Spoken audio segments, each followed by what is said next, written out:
based upon this stuff from chapter 12. So here we go. We hope it works. Let's see what happens. Okay, motivation. Big topic. Remember, it's connected with why, the number one reason why teachers don't stay in the profession, either voluntarily or involuntarily. Motivation and behavior leadership, all connected together. It's important. Here's the definition from our textbook on page 12. And it's short. It just says, this is one of the things that's in the left margin. Remember I told you to pay attention to some of that stuff in the margins and the tables? Motivation is an internal state. Internal. That means it's inside of each human being. Motivation is inside of each human being.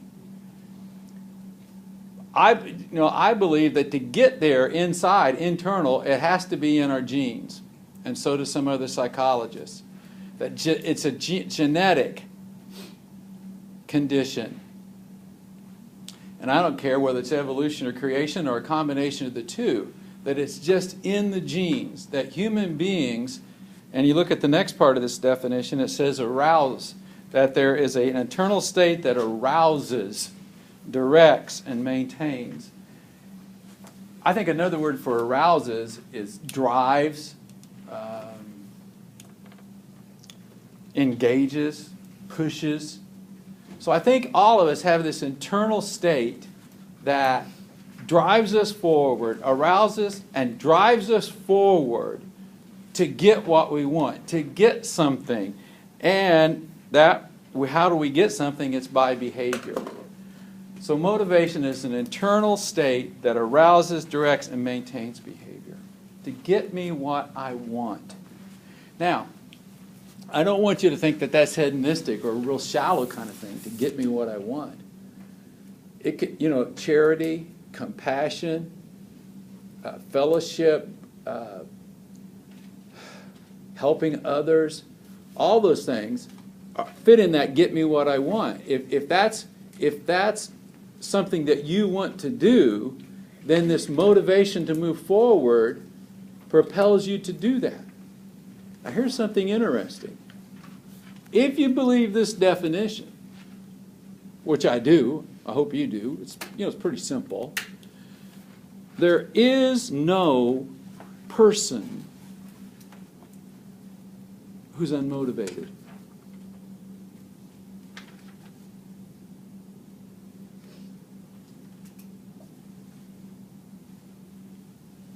Teachers will say, that kid is so unmotivated to do anything in school. We had that deal where we were talking about on the board one day in our first early classes. Well, it's not that kid is unmotivated. There are no unmotivated people. That student's just not motivated to do what you want him or her to do. It doesn't say that your internal state motivates me or vice versa. That each of us have an internal state that motivates us. And here we are teaching, and 30 students here. Again, if this was a more wide-ranging middle school class, there would be people who love to be in school, who enjoy school, who get a lot of reward, a lot of feedback, positive feedback from doing things at school. And there'll be kids who hate being in school, wish they could get out, or looking for a way to get out, and so on. Every one of them highly motivated, but not all of them motivated to do what I want them to do.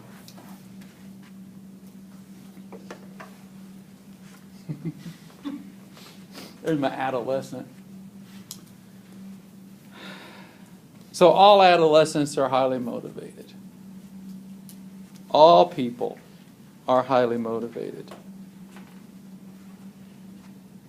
I really hope that that becomes one of your beliefs. We talked about whatever I believe with feeling becomes my reality. If I believe that every student is highly motivated, then that means that for me as a professional educator, as a teacher with a whole tool belt of skills, I can find the right strategies, the right differentiation to help that student gain more motivation to do well in school. But if I have the other belief that there are some people who are simply not motivated, then that's kind of like, okay, I've admitted failure, or I admitted that there isn't any sense in doing this, or somehow I've got to have this kid be motivated because now he's not motivated. That's different than knowing the kid is motivated, but right now I don't know what's motivating him or her, but I know it's not school, which means that I can find it.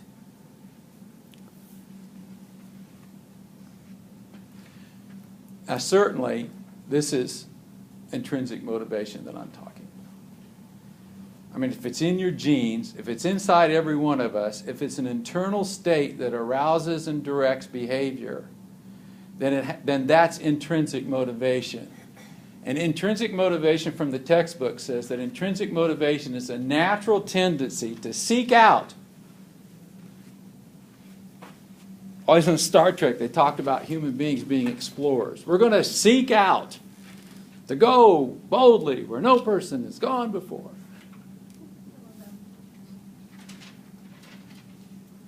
To conquer challenges.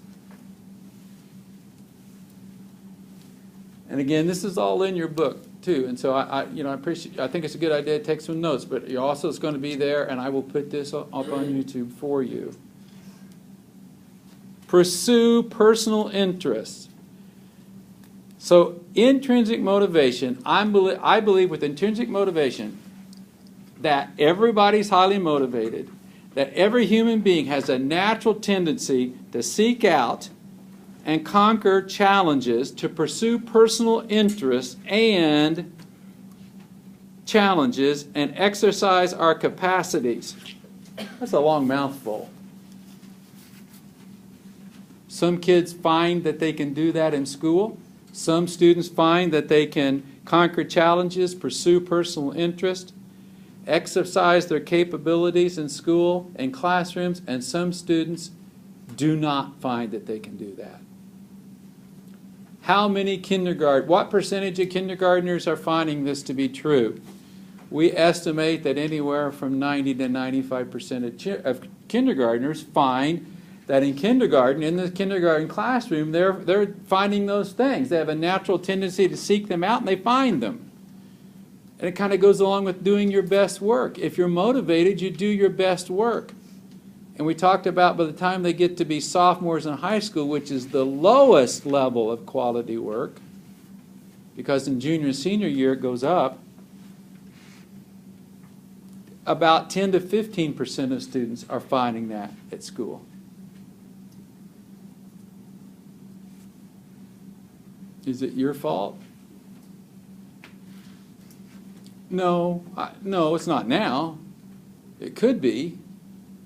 But a lot of fault lies in the fact that schools are exactly the same as they've been in many, many ways for the last 50 years.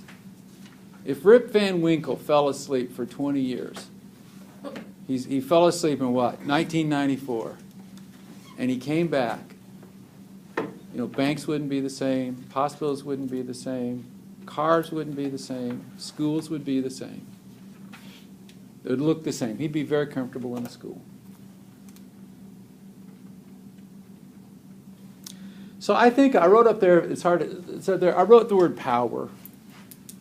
Because I'm going to use some different words in a minute to focus these needs. But I think if you are conquering a challenge, that fulfills a need for power and achievement. Conquering challenges, that I've got some power from that. I'll give you a great example. I've got as you know, a lot of grandkids. And sometime around the age of 3 to 4, they figure out how to snap the seatbelt into the seatbelt thingy. They finally figure that out. And up until then, you've been snapping the seatbelt in on their baby seat or their car seat or their booster seat or whatever. But eventually they figure that out. You teach them and so on. And once they have it and you go to slip that seatbelt in there, what do they say? No, do it. Yes, exactly. And it's that. It's that. It's the power of conquering a challenge. Carrying the bowl of Cheerios from the counter to the table, which you really don't want them to do. It's conquering a challenge. So you can see it in little kids. It's still there in big kids and big adults too. So power kind of goes with conquering challenges. I wrote the word relationships where it says pursue personal interests. Personal meaning connecting to other people. That we have a need to find commonalities, relationships, acceptance. I'm just trying to do synonyms. Love, belonging with people. Now there are hermits.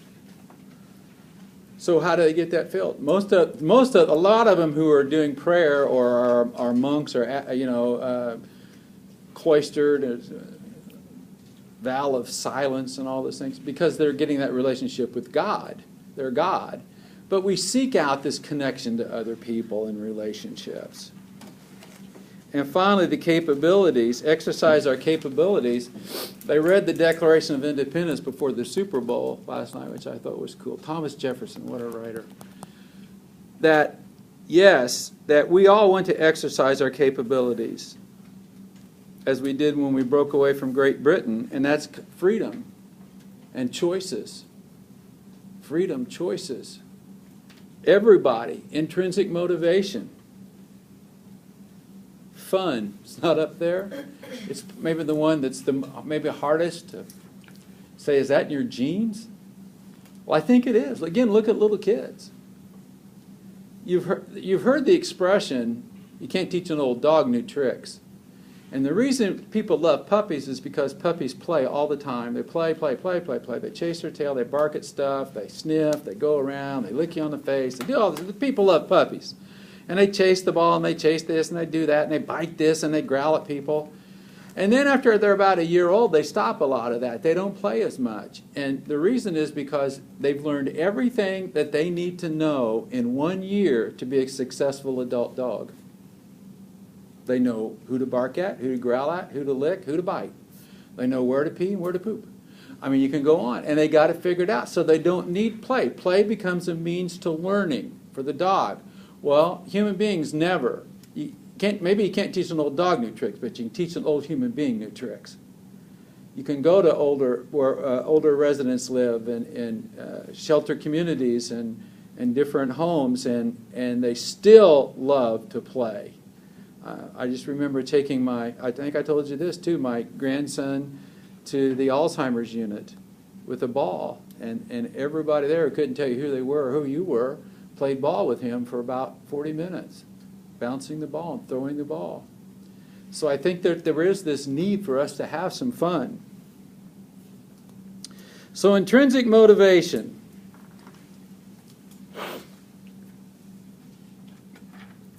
Is the opposite.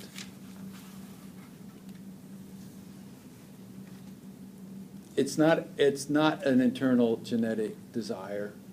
If you were the two poles, intrinsic, it's the side of every human being. Every human being is highly motivated, not necessarily to do what I want to do or you want to do. They have their own motivation. Pursue relationships, personal relationships, power, challenges, freedom, choices, fun. Intrinsic motivation says that people are only motivated by external factors.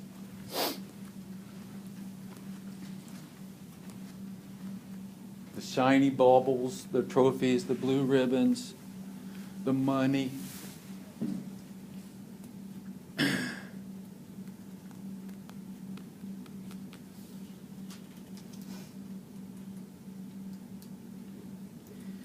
People who follow and believe in external motivation believe that the key to teaching is rewards and punishments.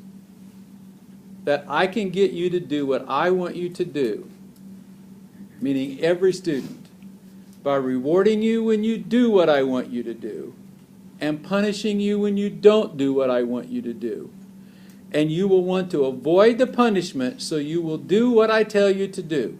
And you want to get the reward, so you will do what I want you to do. Now, this is a very common sense approach. It's been used by a lot of people. I think it's crap. The reason I think it's crap is that extrinsic motivation never produces quality.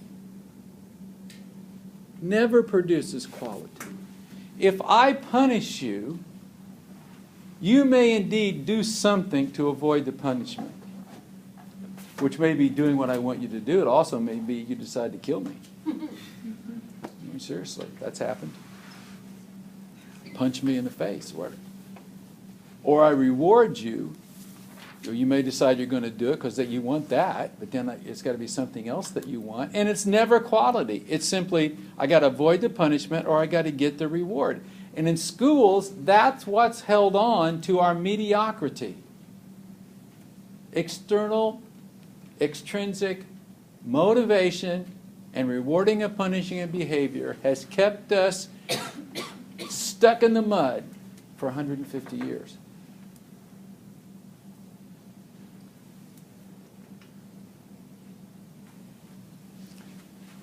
I guess I got too far away. Come on, you can do it.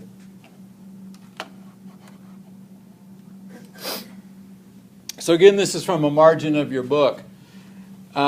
Intrinsic motivation, motivation associated with activities that are loan reward. Extrinsic motivation created by external factors such as rewards and punishments. Locus of causality, the location of internal or external as the cause of behavior. Aha!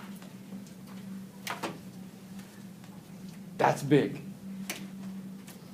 You're in the middle school, in the cafeteria. One kid pushes another kid down. So the teacher or somebody, the principal or the teacher or whatever, is talking to the kid that did the pushing, and they say, why'd you push that kid down? And the pusher says, he made me do it. He said something about my mom.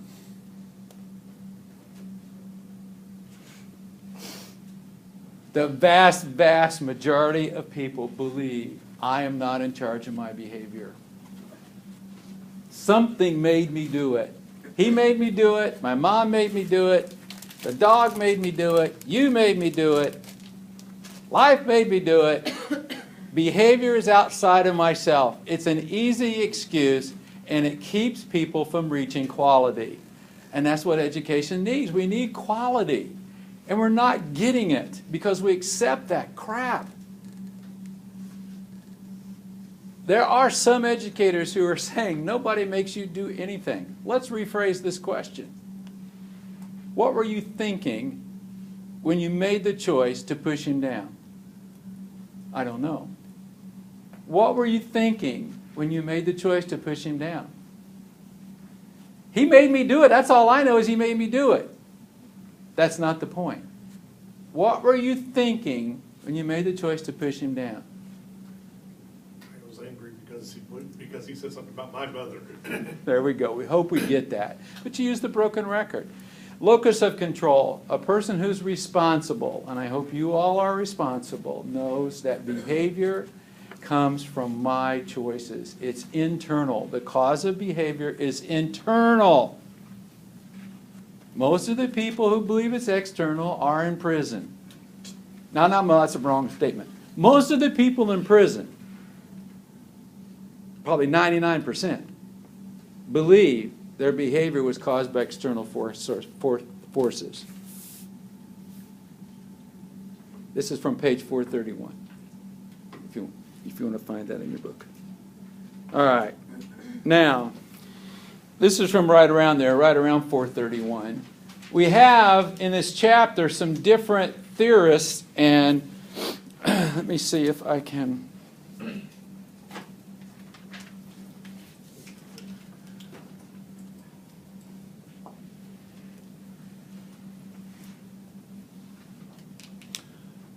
I can't. Okay. Skinner. I'm going to hold Skinner till the end, but Skinner is 100% extrinsic, 100% external. I'm going to play a short video for you of Skinner. Believes in reinforcement through rewards, incentives, and punishers, that people make their choices based only upon rewards, incentives, and punishment. Then we've got Maslow, who is intrinsic, that people have a need for self-esteem, self-fulfillment, and self-determination, and others. I want to show you the Maslow Triangle in just a minute. Again, this is in your book. Here's Maslow's Triangle. This one's not in your book. I pulled that off of Google. Maslow believed that people are motivated to fulfill those internal genetic needs.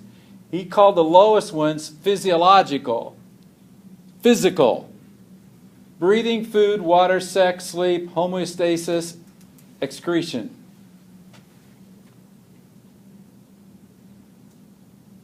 Up. Safety, security of body, of employment, of resources, of morality, of the family, of health, of property. Got to keep things safe. Up. Love and belonging. Oh, dang it. Love and belonging.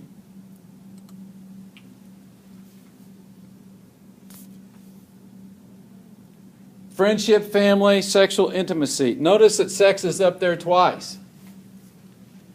This is a very low level, one-night hookups, I guess. This is loving somebody and then having sex.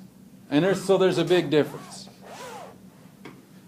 Up again, esteem, self-esteem. Self-esteem, confidence. Self-esteem, confidence, achievement, respect of others, respect by others. And then at the top, morality, creativity, spontaneity, problem-solving, lack of prejudice, acceptance of facts, which he called self-actualization. Maslow said everybody is in a journey towards self-actualization. Self-actualization. Now, in the book, you need to pay attention. Wouldn't be surprised if I was on a quiz. He calls these lower level ones, and you need to figure out which ones they are, deficiency needs. In other words, we feel like we got a deficiency, so we need to fill it up with these things. And then the top ones he just calls needs. But that's Maslow. Intrinsic. There we go, Maslow. Here's some more, 3 more. Weiner and Graham, intrinsic. Beliefs, attributes for success and failure, expectations.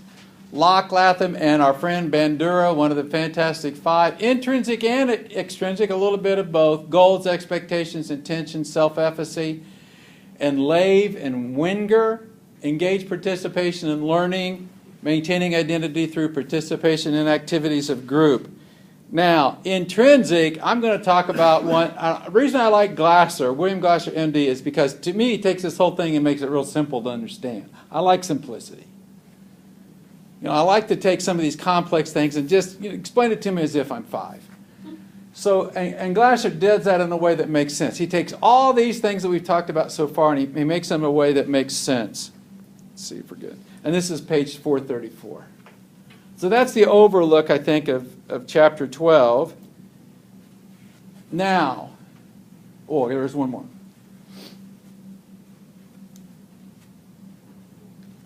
We talked about goals in this chapter, which was fine. And I think, what's the big idea taking out of goals out of there? The big idea to me was that they talked about there's 2 types of goals that students can have or that people can have. One is called mastery-oriented, mastery goals, and the other is called performance goals. And we got mastery, and if you have mastery goals, you want to avoid failure.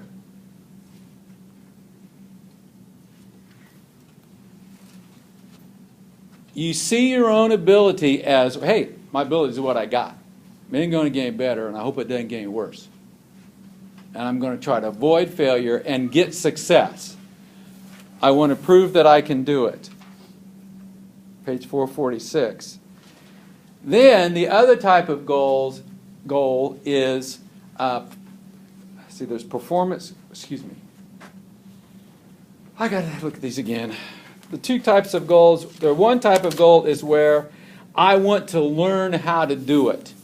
I want to learn how to do it. So the most successful students are the students who have a goal of, I want to improve myself, I want to learn how to do it. I can learn things that I don't know how to do now. I don't have to fear failure because every failure is an attempt to learn something new.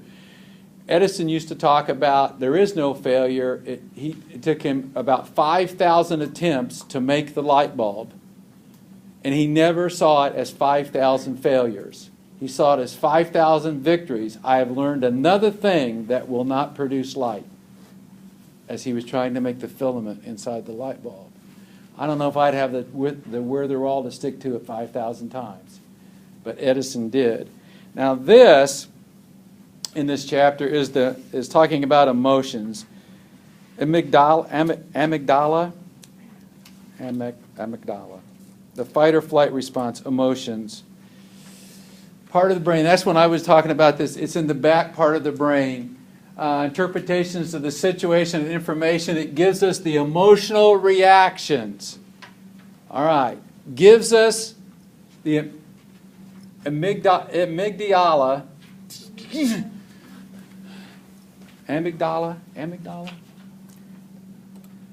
triggers emotion reactions of the fight or flight response with interpretations of the situation and other events. So if it's being interpreted, that means we're thinking about it. So we got the part of the brain that's producing the emotional reactions, and then we've got these interpretations.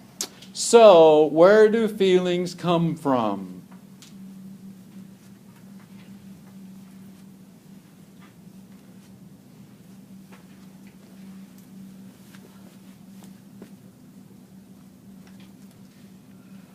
What you think? Emotions come from thinking. This is another reason why schools have been held in mediocrity. Because we're always so willing to blame someone else. You know, I said hello to her in the hallway, and she never said anything back to me. And she just hurt my feelings and made me, I don't know if I'm angry or I'm just pissed off. But she just ruined my day.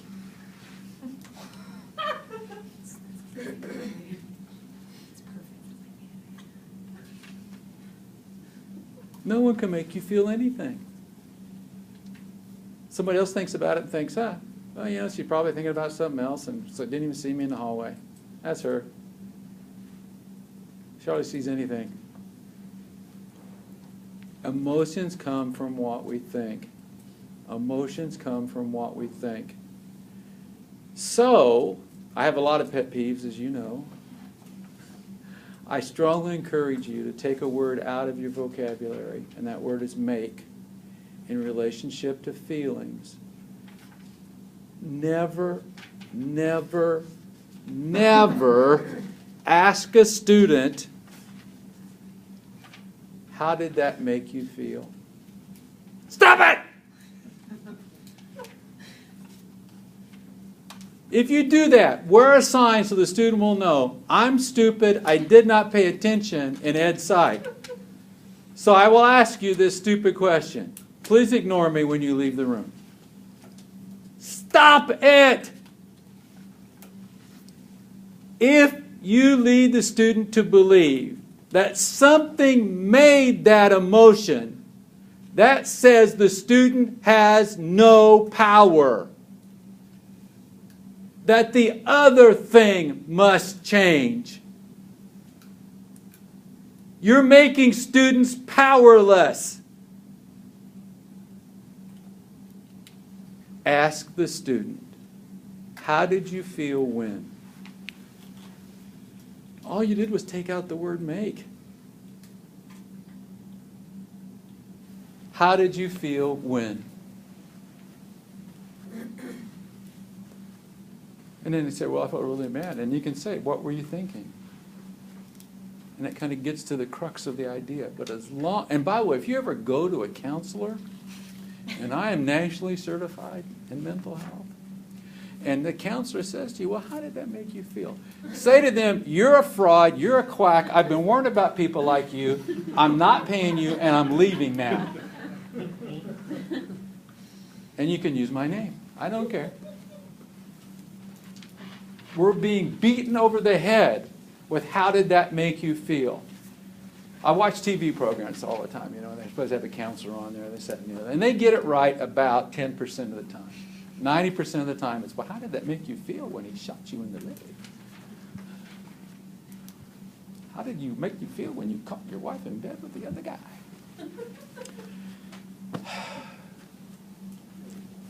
Okay, so we're getting rid of make you feel because emotions come from thinking. I think we're near the end of this chapter, I hope. I think that's it. Oh, motivation strategies, text page 461. 461 or 462. And there isn't enough time in this class for me to go, okay, let's read all three of those. But listen, that's a good list. Look at that of what you can do to help increase motivation in your classroom, and look at the list of what you really shouldn't do on 461 and 462. It's a great, great list. It's going to help you support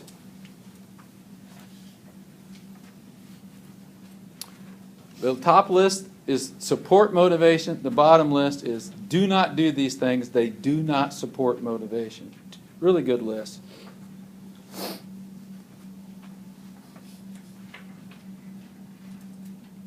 And that brings us to the end of chapter 12. Yay!